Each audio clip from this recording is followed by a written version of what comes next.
All right, so we've been through redox once before. We spent a lot of time on voltaic cells and electrolytic cells. And we talked about the basics of oxidation. We actually have balanced the simple half reactions, and now we've balanced the more complicated one. I'm going to do one for you again today. But now we're going to get our discussion using the redox reactions to do some more stoichiometry. We already have done stoichiometry. If you remember, back a couple months ago, we did a lab, I believe it was lab lab 3, where we, if you remember, we had 2 electrodes, make this bigger. So we had a solution of copper chloride, which we know is soluble, it's aqueous, which means I had copper plus 2, and I had chlorine negative, and I can't do this without my colors. And then we had 2 electrodes, we used graphite, okay? And then I had a bat, because we're cool, we don't say battery when you're cool, so just bat. And what we did was we had a negative terminal, and we had a positive terminal. And we knew the negative terminal of my bat, which is the voltaic cell, is my anode. All right, and just by ease, I'm going to connect it here. If that's the anode, what's this? Cathode. Because electrons always flow from the anode to the cathode, from the place where there's oxidation to the place there's reduction. Reduction is gaining electrons.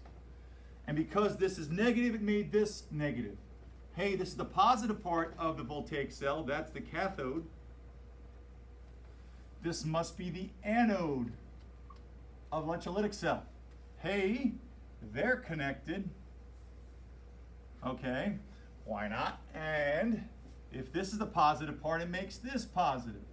And what we had was, the copper plus 2 was attracted to the electrons that were building up on the graphite. And the copper plus 2 gained electrons, hello, reduction, red cat, and became pure copper. And of course, I don't know where my red maca is, we collected a reddish brown substance. And we actually filtered it, dried it, and we used the stoichiometry of what the amperage was for a period of time, Faraday's constant, and the 2-to-1 ratio of electrons to copper to figure out how many grams of copper. We also produced over here, 2 chloride ions, okay, ripped off 2 electrons to become chlorine gas, okay? Any case, we've done this before. We've done some stoichiometry to figure out how much mass would be collected at the cathode. Been through that. Now we're going to do it without, we're going to do reactions without electrolytic or voltaic cells, although I might give you one for homework.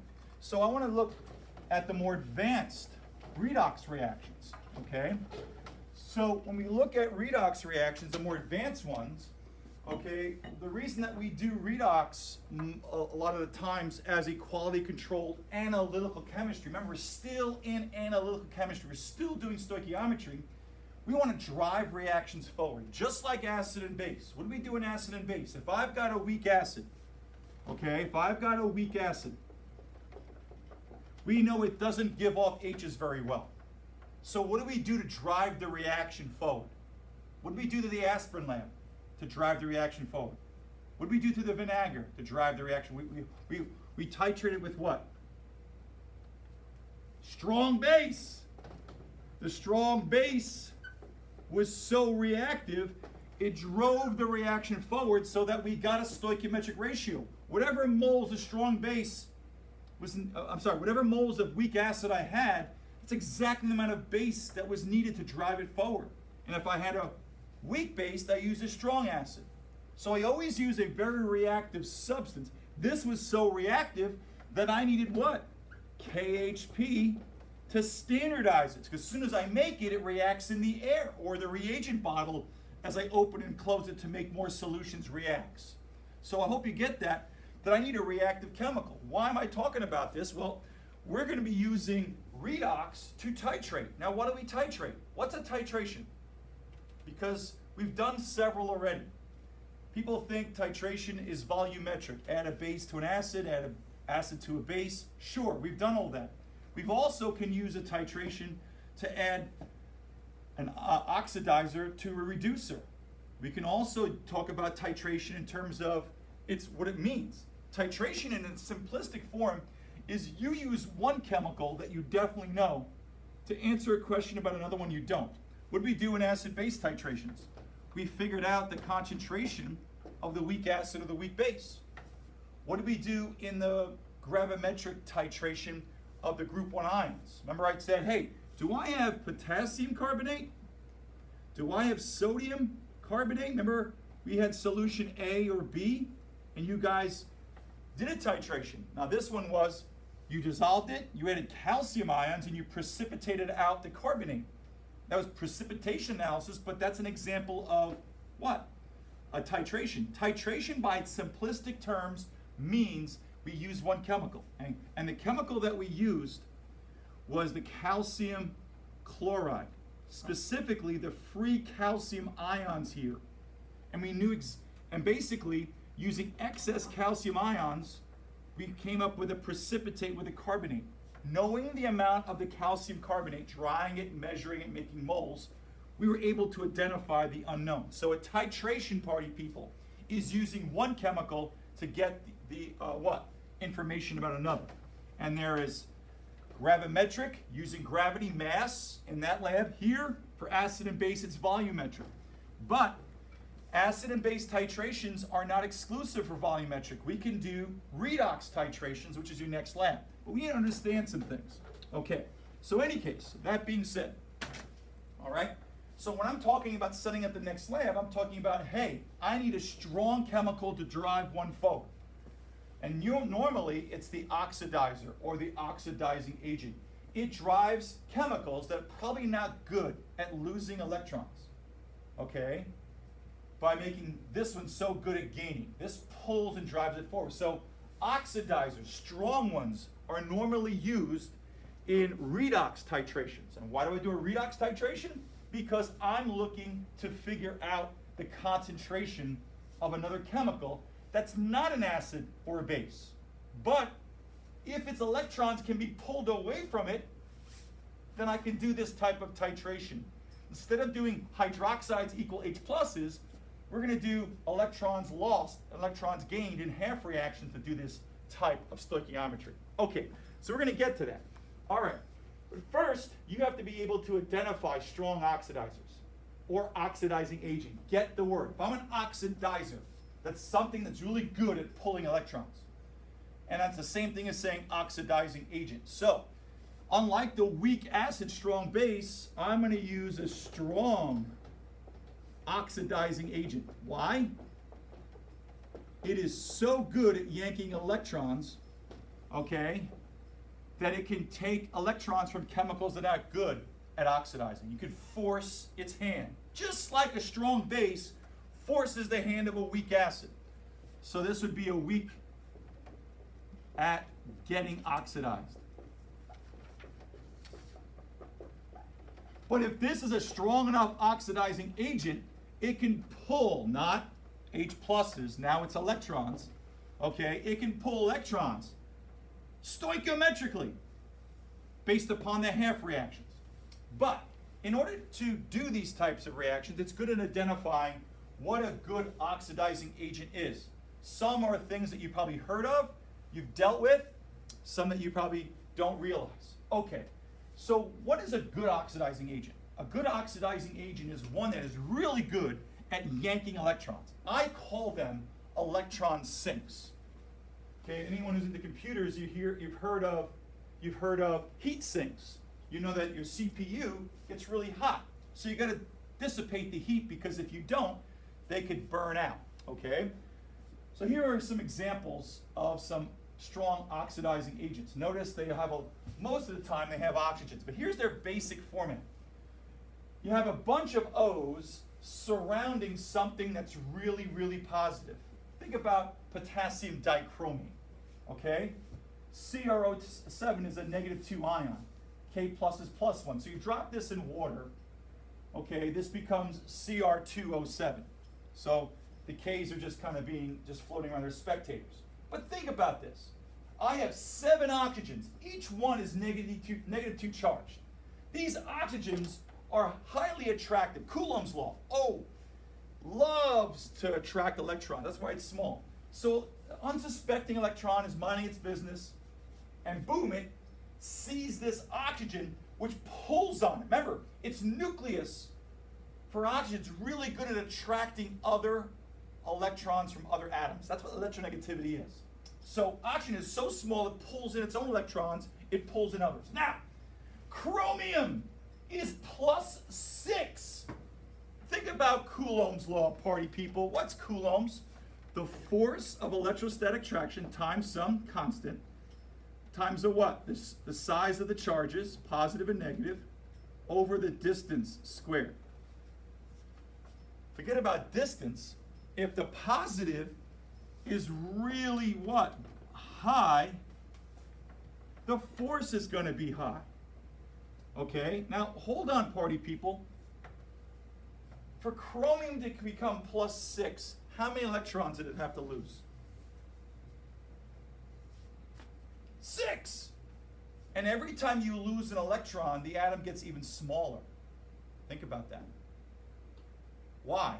If you lose 6 electrons, chromium has 6 more protons than electrons. Each electron feels the nucleus more, and so this thing gets extremely small. So having a high charged metal in the middle means that it lost a lot of electrons, it got smaller, and lowering the denominator, increasing the numerator, makes the force of attraction jump through the roof. There's your sink. The oxygen attracts the electrons, and the chromium sucks them in. Okay? Potassium permanganate. Hey, the K plus goes off to the side. Okay, and by the way, how did I figure out the charges? That's a skill that we should have. So let's do this. Cr2, let's do it over here. Cr2O7. That's the dichromate. The whole thing is -2. Now for those people that didn't finish the summer, okay, this is a skill you have to have. So the whole thing has to equal -2 on the bottom. Each oxygen is -2. How do I know? Look on the periodic table. 2 electrons away from being stable. But there's 7 of them. 7 times 2 is -14. What number plus a -14 is -2? Plus 12. But there's 2 chromiums that give me +12, correct? So each chromium is +6. Highly charged. The numerator jumps. And to lose 6 electrons means you're going to get real small. These 2 arrows, making the denominator smaller and the numerator bigger, makes the force of attraction jump through the roof. Electrons sink. That's how it works. Okay? Let's do another one. This is the one we're going to use in lab. Why do we care about identifying? These are the guys that drive redox reactions. And we should know why. If they're really good at reducing, they're going to have a high negative net potential. Okay, I'm sorry, a high positive net potential. I'm sorry. Their net potential, the standard reduction potential, is going to be very positive to drive the ones in the reverse. We'll see that in a second. Okay? So, let's get another example here. Potassium permanganate. The K plus comes off, it spectates, so I have the permanganate ion, MnO4. Same thing. This whole thing is -1. In Regents land, okay, you guys can look this up in table E for this overall charge. Okay, the permanganate ion I don't think is not there anymore, but hey, -2 individually for the oxygen. Hey, there's 4 of them. 2 times -4 is -8. What charge must the Mn be, the manganate, for the whole ion to be -1? It's -1 because, hey, K plus is +1, this is -1. This has to be +7. And since there's only 1 Mn, it's +7 individually. How many electrons did Mn have to lose to become Mn +7? 7. And if you lose electrons, That means that this has 7 more protons than electrons. Every electron remaining feels the nucleus more, gets pulled in. So it's going to be small for the distance. It's going to have a high charge, and it's going to lead to a huge force of attraction. Electrons come close. They get pulled in by the very electronegative oxygens who are good at pulling other people's electrons, called the electronegativity. And then they get pulled in to the manganese. And electrons sink. These are your strong oxidizers, or oxidizing agents, that drive reactions forward. Now, some you'll recognize, some you won't. Okay? Look at H2O2. H2O2. Anyone know what this is? Hydrogen peroxide. What do you use that for? Well, some people put that in their hair, and it makes their hair go blonde. It pulls electrons out of the keratin so that the double bonds go and you're left with no color. Okay? Also, people used to put it on as an antiseptic. They would put it on their wounds. And it's such a good, strong oxidizing agent, even in low percentages, it would pull electrons away from important chemical reactions of prokaryotes, the bacteria, and it would kill the bacteria there. Okay? So H2O2 is not as strong as, say, this one, because you don't have the strong positive ions, but it's also potassium nitrate, called saltpeter. It's in gunpowder. Okay? Chinese were the first to start using them as explosives in warfare. This is ammonium perchlorate. Look at the ClO4 here. Okay? You say, what's that mean? Well, don't forget, NH4 is positive. Okay, it's in table E, so it's a NH4 is positive, so that spectates. But then you have what? The perchloric, Cl, and you have 4 oxygens. Okay? Now I forget exactly, it might be bonded this way, I forget exactly, but the whole thing is -1. Okay? That's why, and think about this, ClO4, -2, -8 overall, the whole thing has to be -1. What must be the charge of the chlorine? +7. Kind of weird for a nonmetal, a small, to be 7, +7. So for the same reasoning, it's great. So ammonium perchlorate is an explosive, okay, that's used for solid rocket boosters, okay? So things that are really good at oxidizing are dangerous, okay? Think about burning. Burning is oxidation. So if you've got things that are great at oxidizing, they can cause fires and explosions, okay? Something to be aware of. Okay, so identifying reactions with strong oxidizings is important, oxidizing agent. Here's an example of ammonium dichromate. So what I have is the dichromate ion hooked up with ammonium. The ammonium spectates. So I have the dichromate ion. I'm just going to show you the reactivity of ammonium dichromate. I'm not going to do, I can't do this anymore in class, but I want to show you it. This is mine. All right, so let me show you this. So what I did was I take ammonium dichromate, which we're going to learn is a beautiful orange color. Ammonium dichromate, a very beautiful orange salt that is unique to the chromium. Yeah, you can tell it's my video. 6 ion. Okay, so in any case, I poured some of this orange compound. The dichromate ions are now considered to be possible carcinogens, so I can't expose yourself to that, although I did to myself. Okay, so it's got a beautiful yellow, orange crystal. Okay, sorry, I'm colorblind. What I'm going to do is I'm going to take a piece of tissue paper. It's gray. I'm going to soak it in alcohol, and I'm going to light it. It's kind of like a fuse. Okay, they call this the Vesuvius fire. Okay, so it looks like a volcano. At some point I'll do this. I'm Java drawing. So there it is. Okay. I can do this. I'm sure I got a lot of crazy All right, so I'm going to light that little fuse.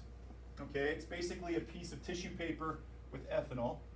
And what's going to happen is that's my activation energy, but it becomes a self-sustaining reaction. Maybe. Here we go. I'm having a good time here. I can't believe I had all these mistakes in this video. But in any case. You still posted it. Yeah, I still posted it. I can't do it again, so there we go. There it goes. Any case, now it's self-sustaining.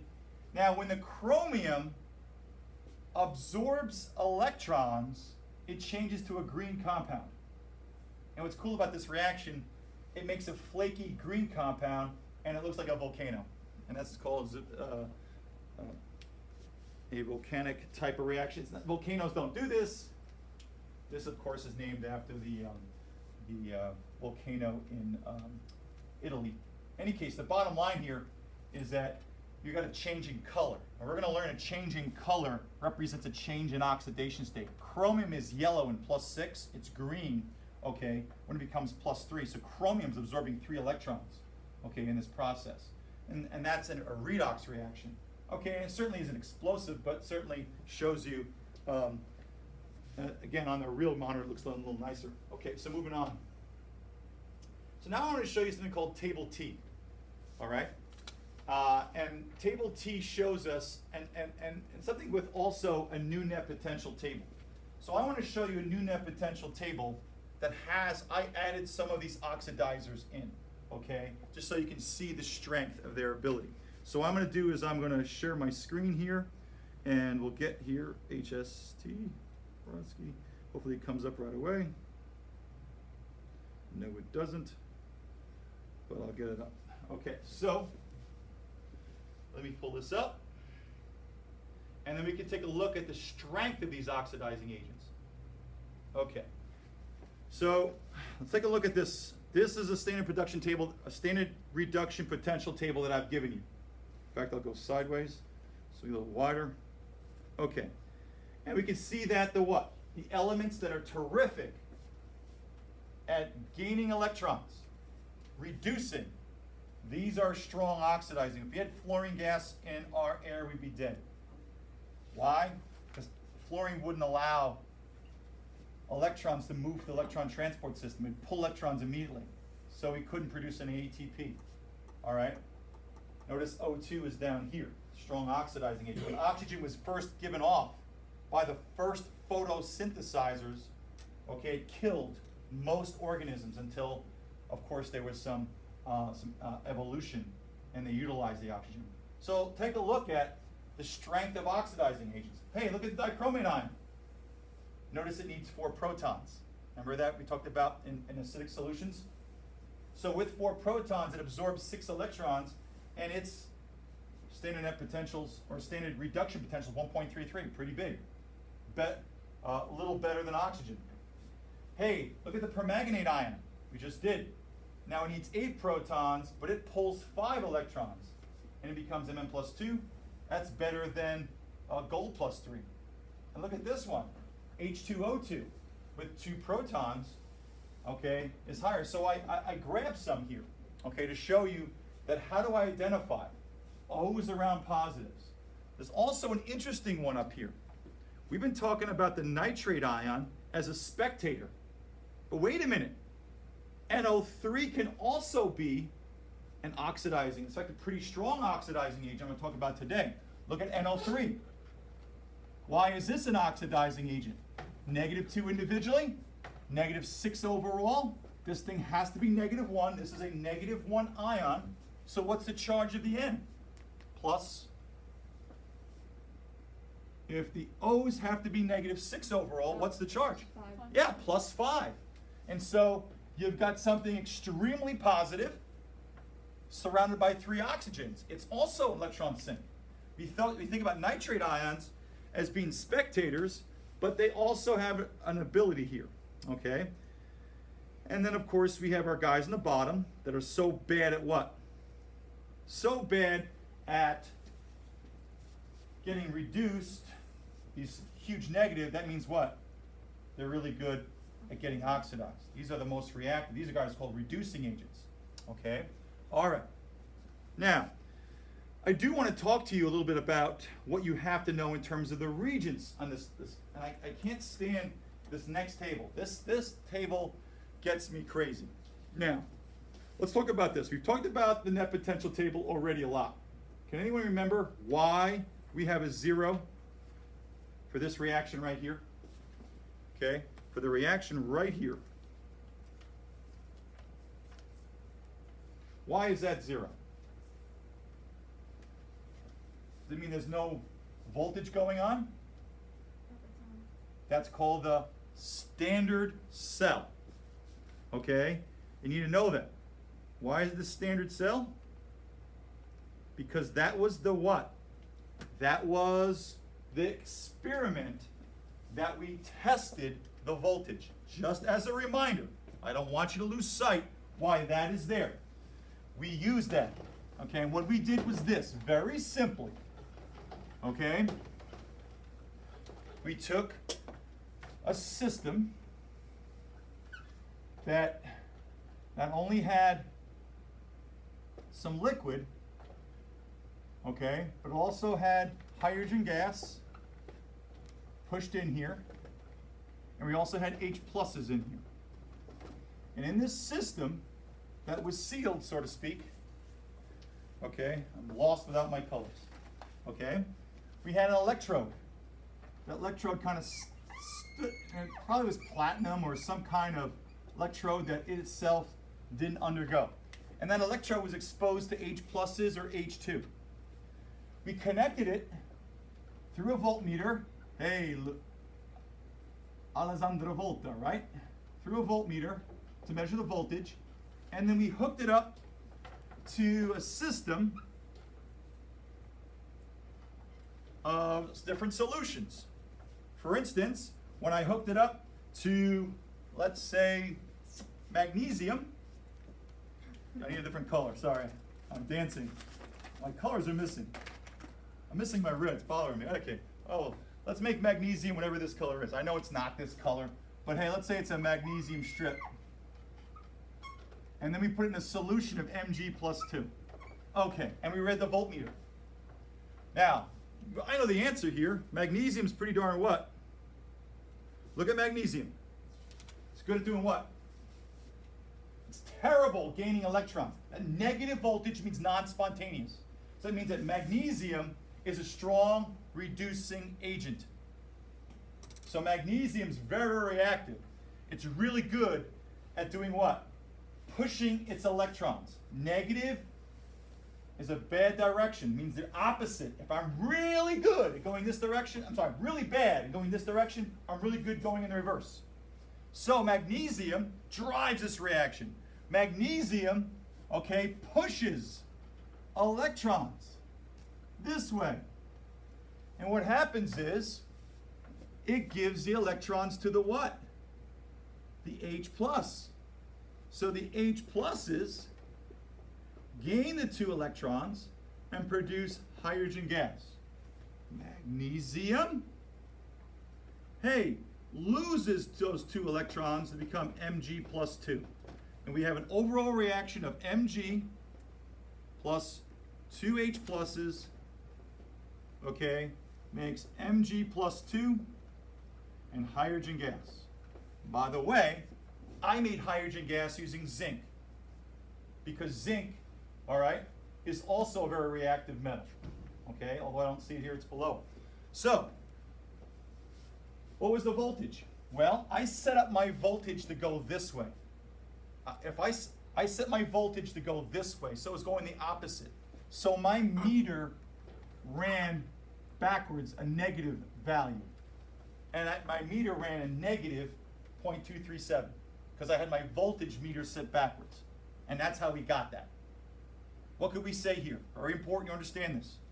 You could say that the magnesium was strong enough of a what?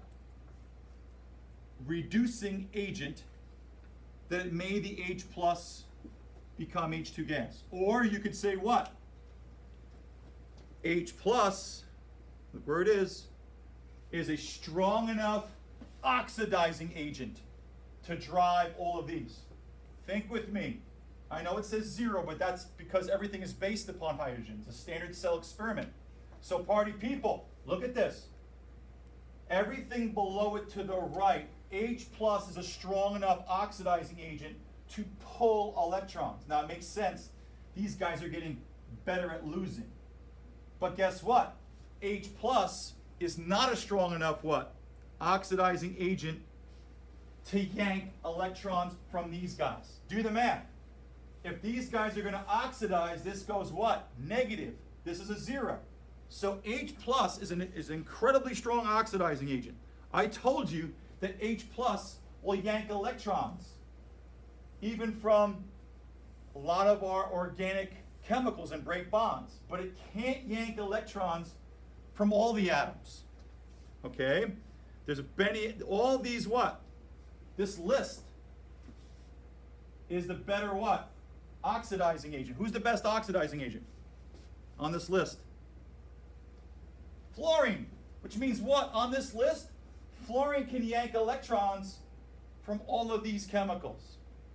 Notice H2O2. We talked about the strength of oxidizing agents. Look at the ones we just talked about today. They're on the top of the list. That's why we use them. They drive what? Most reactions forward because they're strong enough. H plus cannot cause these guys to lose electrons in all metals, which means H plus cannot make H2 gas when it reacts with all metals. Some metals are non-spontaneous. If I put H plus in the presence of pure copper, it does not react.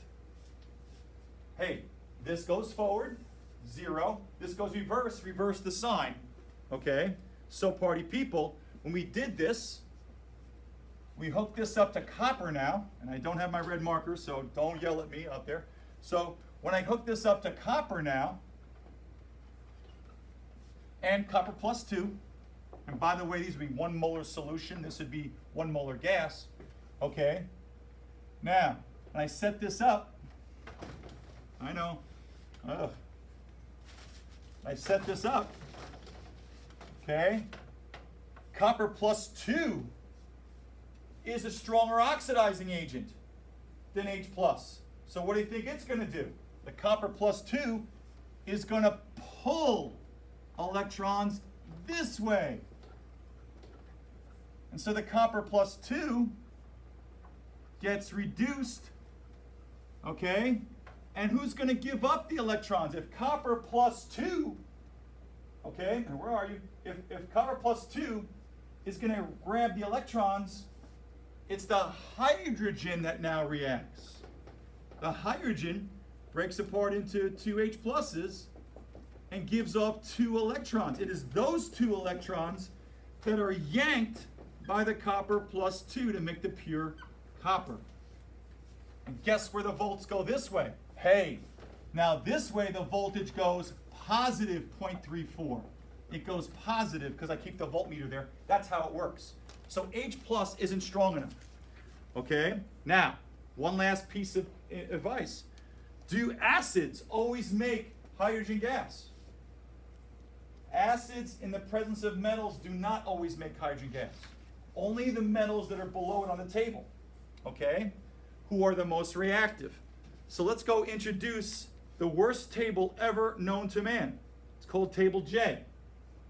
Look at the most reactive metal. It's on top. Where is the most reactive metal?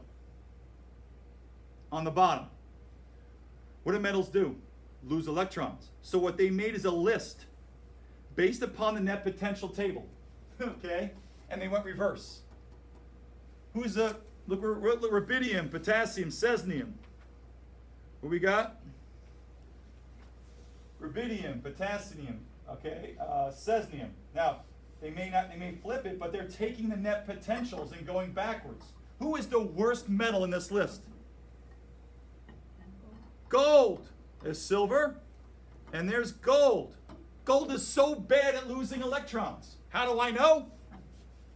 It's positive 1.50. So look at this list. Who's the worst metal? Gold, Au. Notice copper doesn't react. And then look what they do here. This is a list of what? Metals. What do they do here? They list hydrogen. How can anyone make any sense of this? It's not a metal. You know what it means? That's the standard experiment. They left this out. We make hydrogen from what?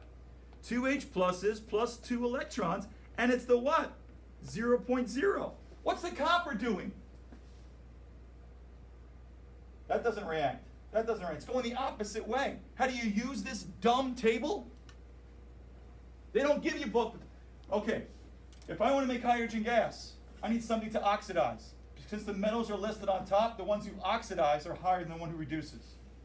So all of these metals, all of these metals who oxidize better, so the oxidizer is on top. Okay? So that's how you figure out a redox reaction there. Okay? One last point, and you can pack up, or you can continue packing up. If I put hydrochloric acid on copper, does it react? No, H plus doesn't. All right? What about nitric acid? What about HNO3? Well, we know the H plus isn't strong enough of an oxidizing agent because it's lower than copper plus 2, so it won't work. But nitrate ions are. The nitrate ion in nitric acid, okay, is a strong enough. So if you drop nitric acid on copper, this is a strong enough oxidizing agent that'll drive, well, it's positive enough to drive this in the reverse. So nitric acid dissolves copper, not because the action of the proton, it's because the action of the conjugate base that winds up being a strong oxidizing agent. See you tomorrow, or 2 days. Maybe not, based on the weather.